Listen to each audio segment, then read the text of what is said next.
Comment placer l'économie circulaire au cœur de cette campagne présidentielle? Voilà le thème de notre débat avec mes invités. Lorraine Talon, bonjour. Bonjour. Bienvenue, vous êtes responsable des affaires publiques chez Gobi. À vos côtés, Raphaël Mavigné, bonjour. Bonjour. Bienvenue, cofondateur de Circulaire. Allez, une petite définition, j'aime bien ça pour commencer. C'est quoi l'économie circulaire? De façon très simple, l'économie circulaire, c'est comment utiliser intelligemment les ressources naturelles pour vivre dans un monde sans déchets. Et c'est aller au-delà du recyclage, c'est comment mettre en place des boucles plus courtes, comme la réparation, le réemploi, pour émettre notamment moins d'émissions de carbone.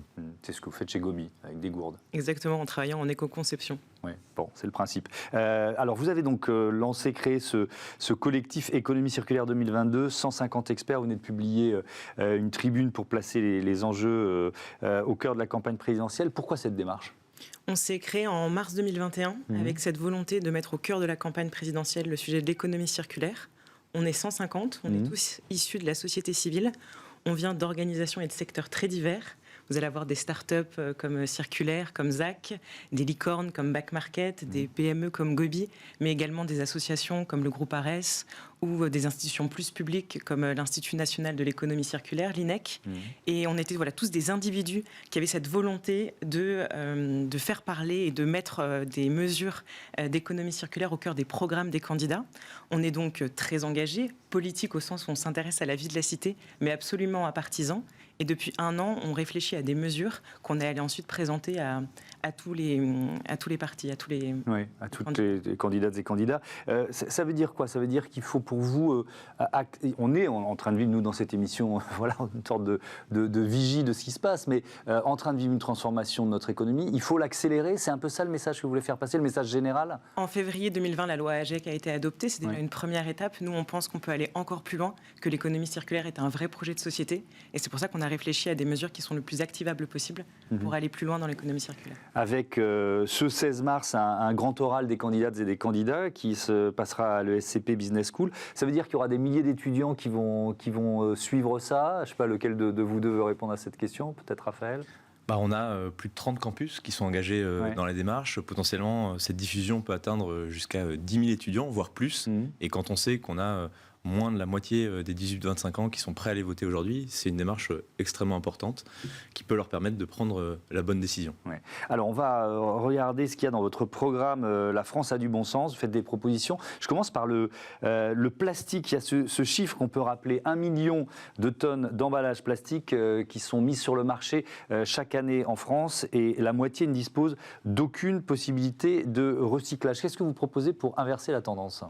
Alors là-dessus, on propose de sortir de l'utilisation, d'interdire à partir de 2040 la mise sur le marché de produits ou d'emballages qui sont constitués uniquement de matières vierges pour pousser l'intégration de matières recyclées. D'accord, l'utilisation de plastique recyclé. C'est intéressant parce que vous avez cité la loi AGEC, anti-gaspi pour une économie circulaire. Ça veut dire qu'il faut une réglementation, d'une certaine façon, une contrainte pour faire bouger les mentalités ? On pense que ça peut en effet pousser l'accélération. Est-ce que ça permet aussi, Raphaël Mavigné, de constituer des filières? C'est-à-dire quand il y a vous voyez ce que je veux dire, une réglementation, là, il y a un business potentiel aussi qui se crée. C'est aussi simple que ça. Exactement, et c'est tout l'intérêt de cette mesure, c'est de créer un choc de la demande sur ces matières recyclées. Plus on demandera ces matières recyclées, plus il y aura un effet d'échelle et le prix de ces matières recyclées sera accessible. Et c'est pour ça que le fait d'intégrer et de promouvoir l'achat de ces matières recyclées, ça va permettre à échange de faire diminuer les prix, de le rendre accessible et de l'incorporer dans la dynamique des entreprises. Et alors d'ailleurs, vous proposez aussi de créer une TVA réduite à 5,5% sur ces produits issus de l'économie circulaire. J'allais dire après le bâton, la carotte, quoi, d'une certaine façon. Exactement. Il faut les deux. Exactement. La France est assez en retard sur cette fiscalité positive. Il y a déjà plus de 6 pays en Europe qui sont dans cette TVA réduite pour les produits issus de la réparation, issus de la circularité. Et donc là, l'idée, c'est d'abaisser cette TVA de 20% à 5,5% pour les produits issus de l'économie circulaire, donc les produits du réemploi, les produits issus de la réparation, les produits qui intègrent de la matière recyclée. Et en fait, là, c'est aussi promouvoir d'une partie ces produits qui sont dans cette logique de circularité et les rendre accessibles à tous, parce qu'il n'y aura pas de transition énergétique, de transition environnementale sans justice sociale. Donc on a besoin de rendre aussi ces produits issus de la circularité accessibles. Pour l'instant, ils sont un peu plus chers que les autres ou pas forcément ? On voudrait juste qu'il y ait une vraie prime à la vertu pour les entreprises engagées et que ça se traduise dans le prix. D'achat. Alors, il y a un autre enjeu majeur, on le voit évidemment dans les crises qu'on traverse depuis 2 ans, plus de 2 ans, c'est la relocalisation de notre industrie. Alors, vous proposez d'activer le levier de la commande publique. Avec quels principes et quelles actions ? Aujourd'hui, la commande publique, c'est à peu près 8% du PIB, donc je pense que c'est un levier majeur. Et on aimerait qu'il y ait vraiment une préférence pour les produits circulaires et locaux dans la commande publique. D'accord, ça pourrait se mettre en place comment, ça, Raphaël ? En fait, c'est déjà en place depuis la loi AGEC. Il y a déjà certains produits. Les pneus rechappés, j'ai vu ça. Les pneus rechappés, exactement. Donc, quand une collectivité va faire sa commande de pneus, elle va être incitée très fortement, voire obligée à terme, d'aller vers des pneus issus de l'économie circulaire. Et l'idée, c'est de sortir juste de cette logique de pneus et de l'intégrer à l'ensemble des produits. Donc, c'est quand il y a un appel d'offres fait par une collectivité, fait par un territoire, d'intégrer une clause environnementale qui promeut l'achat de matières recyclés, circulaires, plutôt que des matériaux neufs. Comment vous êtes arrivé ? On va continuer d'évoquer certaines des propositions que vous faites, mais vous nous dites que ça fait plus d'1 an, c'est ça que ce collectif s'est mis en place. Ça a demandé... comment vous avez travaillé, tout simplement, pour arriver à ces propositions ? On avait créé des groupes de travail sur différentes thématiques. On s'est plusieurs fois réunis en physique et en visio, et on a atterri sur ces problématiques. On a essayé de les rendre les plus activables possibles. Oui. Quand vous voyez les programmes des candidats aujourd'hui, Raphaël Mavigné, vous dites quoi ? Vous dites parce que là, nous, on en parle, c'est très bien, mais c'était peut-être pas déjà avant la guerre en Ukraine un thème central de la campagne présidentielle. Et puis là, aujourd'hui, c'est encore plus difficile de faire émerger des problématiques comme celle-là. Donc, est-ce que c'était présent même un petit peu dans le programme de certains candidats ? C'est très peu présent et c'est pour ça qu'on a créé ce collectif. Il y a moins de 5% des temps de parole qui sont accordés à ces sujets environnementaux, même avant le conflit en Ukraine. Donc là, l'idée, c'est de se dire que la transition environnementale, elle est cruciale pour les prochaines années. Il y a un nouveau rapport du GIEC, un nouveau volet du 6e rapport qui est sorti fin février, qui dit qu'on a une obligation de s'adapter. Pour s'adapter, on va avoir une transition énergétique d'une part, et de l'autre, l'économie circulaire. Donc on est obligé de toute façon d'y aller, et on a besoin de mettre au cœur des débats lors de la présidentielle ces thématiques de transition et d'économie circulaire. Aujourd'hui, c'est pas le cas. Oui. Et si on est un peu cynique sur l'efficacité économique, ça répond aussi à une demande des consommateurs. Si on prend l'exemple de Gobi, de votre entreprise, c'est une entreprise qui a été créée il y a combien de temps et qui en est où aujourd'hui ? Vous voyez, pour illustrer ce mouvement et la réalité de ce mouvement parmi les consommateurs et les citoyens. Alors, c'est une entreprise qui a été créée il y a 10 ans. Donc, il y a 10 ans, on parlait très peu de réduction des déchets. On parlait, les gourdes n'étaient pas encore aussi à la mode et aussi présentes qu'elles le sont aujourd'hui. Pendant 5 ans, il y a toute une partie d'acculturation du marché. Et puis, on a travaillé avec les pouvoirs publics, avec des associations pour mettre à l'agenda médiatique et politique ce sujet de la réduction des déchets et de la fin du plastique à usage unique. Ça a conduit à la loi AGEC qui a donc été adoptée en 2020. Et donc, depuis, on sent cette accélération.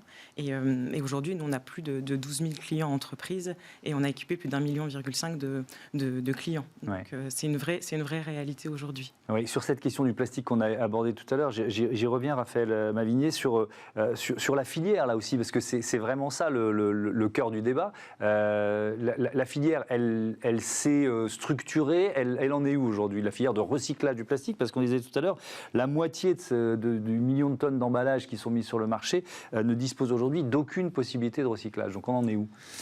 Aujourd'hui, il y a encore très peu de plastique qui est recyclé. Aujourd'hui, plus de 60% est soit incinéré, soit fini en décharge. Donc pour répondre à votre question, clairement, il y a un manquement sur la filière. Donc on a besoin de mettre en place cette infrastructure. On a besoin aussi de créer une souveraineté en termes de matériaux. Donc si on arrive à mettre cette infrastructure en France, on peut potentiellement réutiliser la matière et ne pas l'importer. Donc il y a un vrai sujet stratégique. Et puis au-delà du recyclage mécanique qu'on connaît bien, il y a de nouvelles opportunités. Il y a le recyclage chimique. Alors attention aux mauvaises idées, mais on arrive à avoir aujourd'hui des solutions comme Carbios qui permettent de recycler à l'infini des matériaux comme le PET. Et ça peut être aussi une bonne piste à explorer. Néanmoins, faire attention parce que dans le recyclage chimique, il y a aussi beaucoup d'utilisation d'énergie. Donc attention aux mauvaises idées. Ouais. Je termine avec le thème de la souveraineté, la question des matières premières, notamment des terres rares. Alors des terres rares, jusqu'à preuve du contraire, on n'en a pas vraiment dans notre sol. Enfin bon, on peut parler du lithium, mais je pense que le lithium n'est pas dans les terres rares, parce qu'il y a un projet qui a été lancé par la ministre de la Transition écologique pour essayer d'exploiter le lithium en France. On a consacré une partie d'émission il y a peu de temps sur ce thème. En revanche, on peut récupérer des terres rares, c'est ça, grâce à nos déchets. Expliquez-nous. Oui, c'est une de nos mesures. On propose de créer une vraie filière de récupération et de recyclage des terres rares dans nos batteries, dans nos téléphones, pour gagner en souveraineté minérale. Mais alors ça pourrait... moi j'ai besoin d'avoir plus de détails, là vous me faites des réponses très courtes. Ça pourrait se mettre en place comment ça ? Peut-être déjà pour partager quelques chiffres avec les personnes qui nous écoutent. Aujourd'hui, on a, en termes de terres rares, 0,1% de terres rares présentes en France. Et 99,9%, on les importe. On les importe d'où ? Principalement de Chine, qui les produit à 80%. Et comme le disait très bien Lorraine, on va les retrouver dans tous nos matériaux numériques, que ce soit téléphone portable, PC. C'est matières rares. Donc on a besoin de créer cette souveraineté, de ne plus dépendre de l'extérieur. Donc là, aujourd'hui, il n'y a pas de filière de revalorisation. Il n'y en a pas du tout. Il n'y en a pratiquement pas. Ouais. Parce que par exemple, je sais que l'or, parce qu'il y a aussi un tout petit peu d'or dans nos smartphones, il y a une filière qui s'est créée pour la joaillerie. Donc ça existe. Mais pour les terres rares en général, il n'y a pas cette filière. Non, pas encore. On est vraiment aux prémices de cette réflexion. Même au niveau européen, il y a un comité des matériaux stratégiques qui s'est mis en place, qui réfléchit, mais on est encore au tout début de la réflexion. Il y a des REP qui sont mis en place sur ce qu'on appelle les D3E, donc il y a écologique, écosystème, qui réfléchissent à ces thématiques-là, mais c'est encore une thématique très nouvelle. Et vous ouvrez donc cette perspective mines urbaines, absolument. De mines urbaines. Merci beaucoup d'être venu nous présenter effectivement ces enjeux de l'économie circulaire dans le cadre de la présidentielle. On passe à Smart Ideas, à la recherche du vélo idéal.